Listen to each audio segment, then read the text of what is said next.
जब मैं 8th class में थी ना स्कूल में, तो हमारी क्लास में एक लड़की थी मुस्कान। तो हर कोई तो अपने बर्थडे पर बांटता था कच्चा मैंगो बाइट की टॉफ़ी, लेकिन मुस्कान बांटती थी फरेरो रोशर।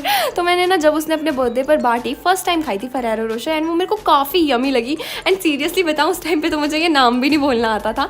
तो मैंने ना घर आके मम्मी से बोला कि मम्मी मम्मी मुझे ये वाली चॉकलेट खानी है। तो मम्मी ने नेट पर देखा एंड इतनी महंगी, मम्मी देख के बोलती ना बाबा ना, ये तो तुम अपने पैसों से खाना बड़े होकर। मैंने कहा ठीक है मम्मी, कोई नहीं, देख लेंगे। एंड आजकल ना मौसम इतना अजीब सा हो रखा है, कभी बारिश हो जाती है कभी गर्मी हो जाती है। ना काफ़ी ज़्यादा गर्मी हो रखी थी, तो फिर मैंने बनाई थी फरेरो रोशर वाली चोकोबार। एंड ये तो बहुत यम्मी। वैसे आप मुझे कमेंट्स में बताओ कि आपको फरेरो रोशर पसंद है या डेयरी मिल्क।